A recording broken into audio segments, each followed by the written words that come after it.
एक समय की बात है, किसी शहर में एक लड़की रहती थी जिसका नाम पिंकी था। पिंकी अभी 10 साल की ही थी और उसके माता पिता गुजर गए थे। पिंकी अपनी दादी के साथ रहती थी।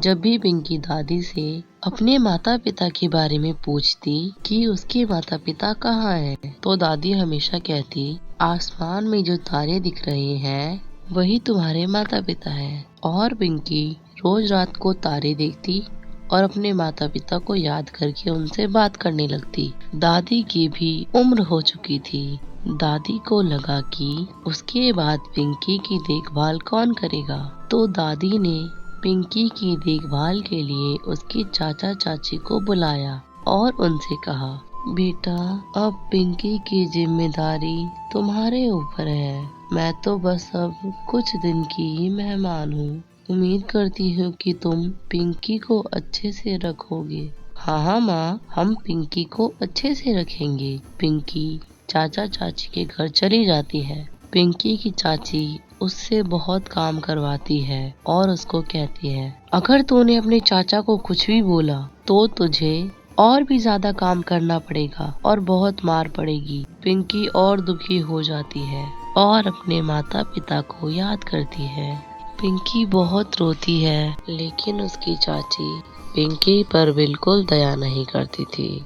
एक रात पिंकी बाहर बैठकर तारों को देख रही थी। उस दिन आसमान में सिर्फ एक ही तारा होता है और जब पिंकी उस तारे को देखती है तो उसे लगता है कि जैसे उस सितारे में पिंकी की माँ बात कर रही है। और अचानक वह सितारा जमीन पर आता है और उसकी माँ का रूप ले लेता है। माँ आप? हाँ बेटा मैं हूँ। आप यहाँ कैसे आई माँ? और पिताजी कहाँ हैं? आप लोग मुझे छोड़कर कहाँ चले गए हो? पिंकी बेटा हम आपको छोड़कर कहीं नहीं गए हैं, हम यही है तुम्हारे पास। माँ मैं अब आपको कहीं नहीं जाने दूंगी, अब आप मेरे पास ही रहोगी। नहीं बेटा मैं तुम्हारे पास नहीं रह सकती, लेकिन मैं तुमको यह सितारा देकर जा रही हूँ, यह तुम्हारी हमेशा रक्षा करेगा।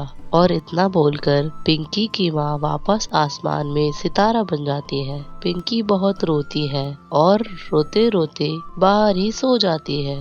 जब सुबह उसकी नींद खुलती है तो उसके हाथ में एक सितारा होता है। वह जल्दी से जाकर उस तारे को छुपा देती है और आज पिंकी का जन्मदिन होता है।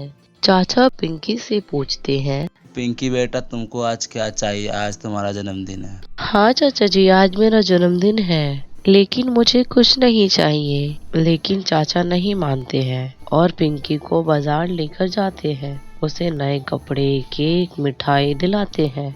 पिंकी बहुत खुश होती है और उसे अच्छा लगने लगता है, लेकिन पिंकी की चाची को यह सब बिल्कुल अच्छा नहीं लगता। जब पिंकी घर आती है तो उसकी चाची उस पर बहुत चिल्लाती है और उससे बहुत सारा काम करवाती है। लेकिन जैसे ही वह पिंकी के कपड़े जलाने लगती है, वैसे ही उस सितारे में से बहुत तेज आग निकलती है।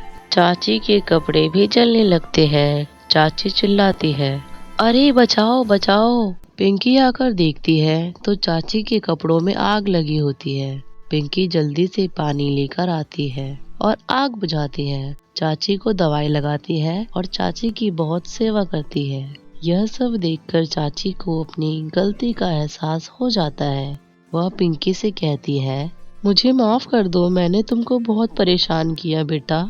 और पिंकी को अपने गले से लगा लेती है। पिंकी को समझ आता है कि यह सब उस सितारे ने किया है। पिंकी रात को सितारा निकालकर सितारे से कहती है, मुझे माँ से मिलना है।